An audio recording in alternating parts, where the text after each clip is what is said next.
नमस्कार।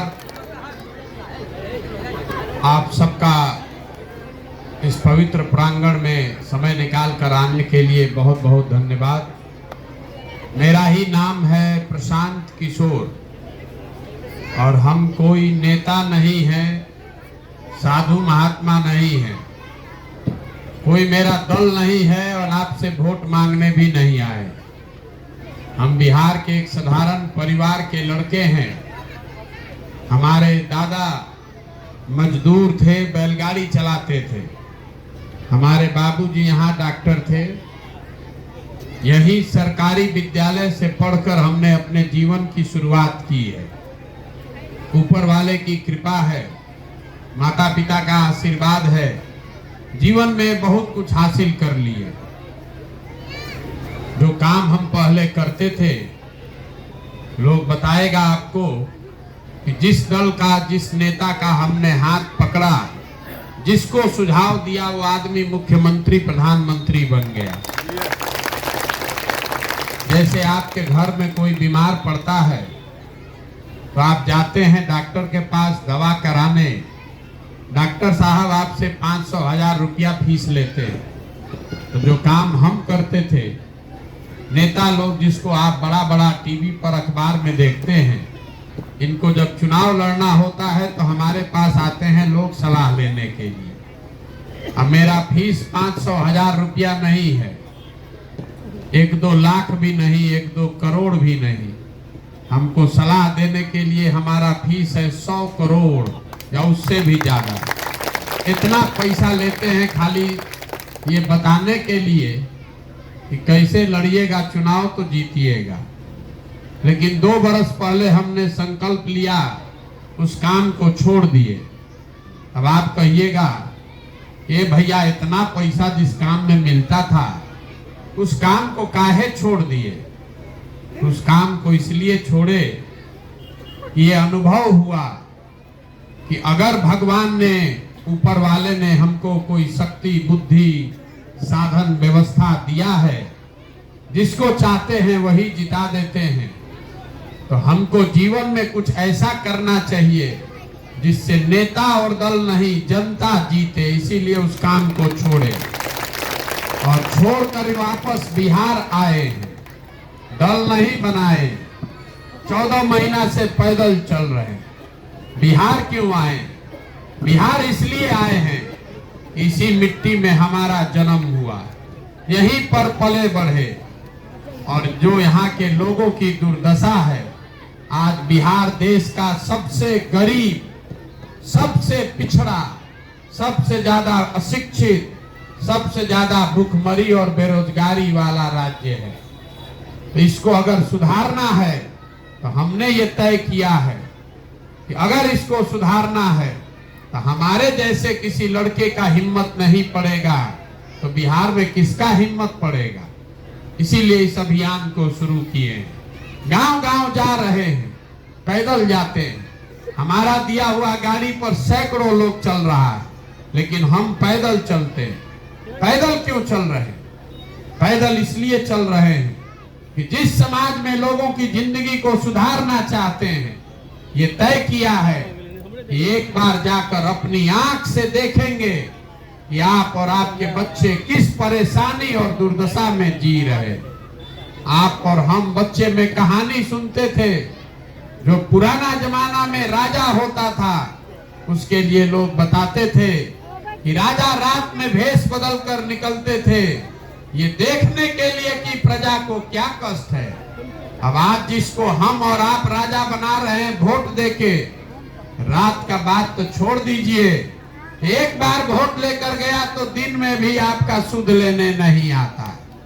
बड़का नेता को तो छोड़िए दीजिए, जो छोटका नेता है वो भी अपना मुंह दिखाने नहीं आता है। इसीलिए हम तय किए हैं कि नहीं, पहले चाहे 2 बरस लगे या 3 बरस, जितना भी पसीना बहाना पड़े, बिहार के गांव गांव में जाएंगे, जाकर आपकी समस्या को देखेंगे, समझेंगे और साथ में आपको वो रास्ता भी बताएंगे कि क्या करने से आप अपने गरीबी बदहाली से निकल सकते हैं।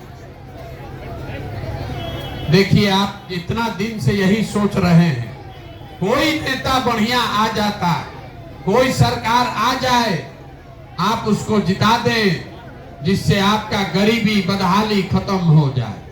यही सोच में आप पिछला 75 साल में 40 बरस कांग्रेस को जिताए।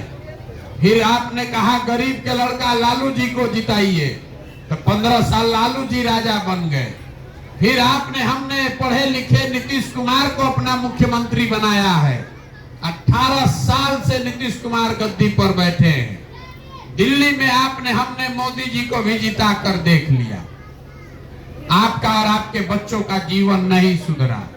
तो अब अगर आज प्रशांत किशोर आए हैं, आप हम पर भरोसा कीजिएगा, हमको वोट दीजिएगा। तो जैसे दूसरे लोगों ने ठगा, तो क्या गारंटी है कि हम भी आपको नहीं ठगेंगे। हमको जिता कर भेज दीजिएगा, तो हम भी आपके बच्चों का सुध लेने नहीं आएंगे। इसीलिए हम वोट मांगते ही नहीं है। हम आपको वो रास्ता बताएंगे, अभी 10-15 मिनट में वो रास्ता सिखाएंगे। अगर आपको समझ में आ जाए तो और कुछ हो चाहे नहीं, वोट जिसको देना है दे दीजिए।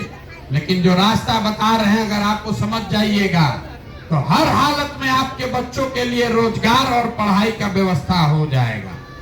हम अभी आपको वो रास्ता बताएं, उससे पहले सबसे पहले यहाँ एक सवाल पूछेंगे, सब आदमी को उसका जवाब देना है। हाथ उठाकर हाँ या ना बोलना। यहाँ हम लोग विद्यालय जिरौल के कन्या विद्यालय के प्रांगण में बैठे हैं। सब आदमी जरा आप लोग सोच कर बताइए, आपके गांव में और कुछ हो चाहे नहीं, सभी के बच्चों के पढ़ने के लिए अच्छी व्यवस्था होनी चाहिए कि नहीं होनी चाहिए? सबको बताना है, होना चाहिए कि नहीं होना चाहिए? हाथ नीचे कीजिए। हम नहीं बोले, अभी आपने देखा, आपने कहा है कि ना भैया पढ़ने का व्यवस्था तो होना ही चाहिए। आप में से बहुत सारे लोग हैं जो खुद पढ़े लिखे नहीं हैं, जिनको पढ़ने का अवसर नहीं मिला। आप में से बहुत लोग गरीब है, कोई अमीर है, कोई अगड़ा होगा, कोई पिछड़ा, कोई महिला, कोई पुरुष, कोई हिंदू, कोई मुसलमान। लेकिन सब आदमी को यह समझ है कि पढ़ाई की व्यवस्था अगर हो जाए तो आपके बच्चों का उससे जीवन सुधरेगा। तो अब जितने आप समझदार लोग हैं, जरा सब आदमी अपने अपने बच्चों का चेहरा याद कर लीजिए और अपने बच्चों के नाम पर एक बार ईमानदारी से बताइए, आप में से किसने जीवन में एक बार भी बच्चों के पढ़ाई के लिए वोट दिया है? देखिए कैसे पूरा गांव शांत है। कितना आदमी आप खड़े हैं? आप अकेले नहीं हैं। 4000 से ज्यादा गांव में हमने ये सवाल पूछा और हर जगह यही जवाब है, और यही आपकी और बिहार की बर्बादी का कारण है। आपको मालूम है कोई नेता दल का जरूरत नहीं है। आपको हर व्यक्ति को यहाँ पता है कि अगर आपके बच्चों के लिए पढ़ाई का सुविधा हो जाए तो बाकी कुछ सुधरे या नहीं, आपके बच्चे का जीवन सुधर जाएगा। लेकिन आपने कभी जीवन में पढ़ाई के लिए वोट नहीं दिया। आपको मालूम है कि यहाँ फैक्ट्री खुल जाए तो आपके बच्चों को रोजगार मिल जाएगा, उनको मजदूरी करने नहीं जाना पड़ेगा। लेकिन आपने जीवन में कभी फैक्ट्री रोजगार के लिए वोट नहीं दिया। तो जिस चीज के लिए आपने वोट दिया नहीं है, वो चीज आपको मिलेगा कैसे? कोई खड़ा होके पूछेगा, ए भैया अगर क्या गारंटी है कि पढ़ाई के लिए वोट देंगे तो पढ़ाई होगा? किसको वोट दें? बिहार में तो सब खराबे है। हम आपको गिनवा बता रहे हैं, खराब हो अच्छा हो, लालू, नीतीश, मोदी, कांग्रेस, प्रशांत किशोर, जिसको वोट देना है दे दीजिए। लेकिन हम जो रास्ता बता रहे हैं, जिस वोट किसी को दीजिएगा पढ़ाई या रोजगार हो जाएगा। हमारी बात पर भरोसा नहीं है तो अभी हम गिनवाते हैं कि जीवन में अभी तक आपने जो वोट दिया है, सही दिया हो या गलत दिया हो, जीवन में आपने जिस चीज के लिए भी वोट दिया वो आपको मिला कि नहीं मिला, अभी हम बताना शुरू करेंगे। जितने अगर सही बोले तो सबको जोर से हाँ बोलना है, तभी समझ में आएगा। गलत बोले तो ना बोलिएगा। बिहार में घर घर से 5 किलो अनाज के लिए हम लोगों ने मोदी जी को, भाजपा को वोट दिया। आप बताइए, यहाँ बिहार में चाहे जितना चोरी भ्रष्टाचार है, 1 किलो चोरी करके 4 किलो अनाज यहाँ के गरीबों को मिल रहा है कि नहीं मिल रहा है?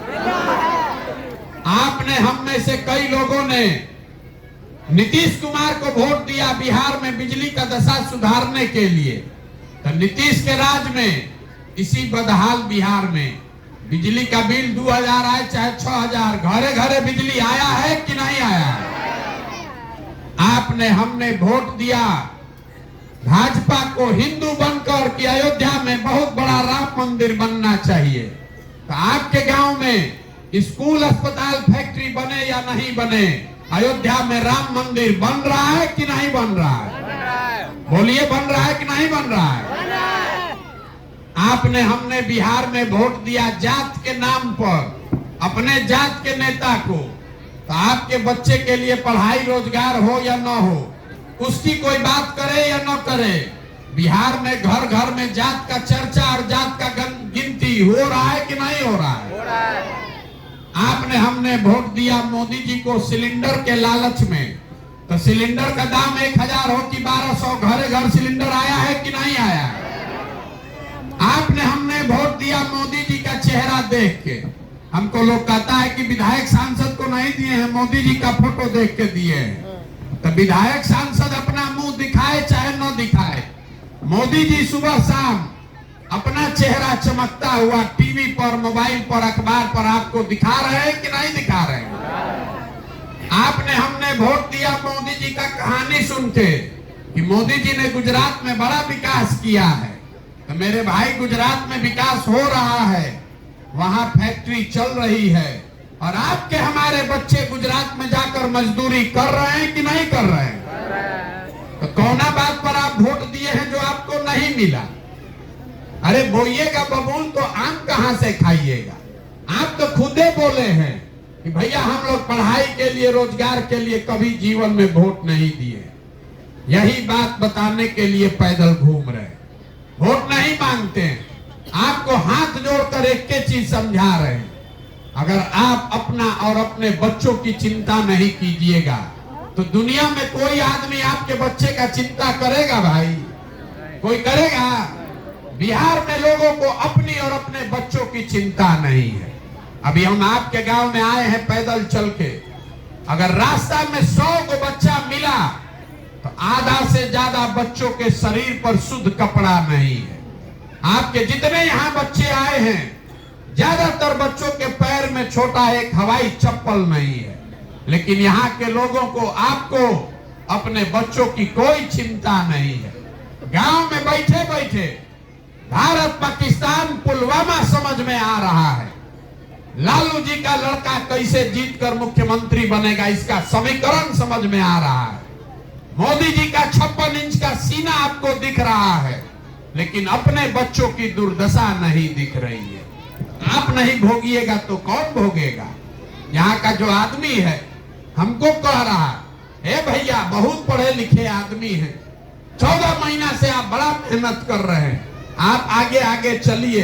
कोई बिहार में नेता ना नहीं था, आप आगे चलिए, आपके साथ हम लोग खड़ा होंगे, आप बिहार को सुधारिए। हम आपको हाथ जोड़कर कह रहे हैं, हमको आपका साथ नहीं चाहिए। अरे जिस समाज में लोग अपने बच्चों के साथ नहीं खड़े हैं, आप हमारे साथ खड़ा होइएगा। जीवन में आप किसी के साथ खड़ा नहीं हो सकते।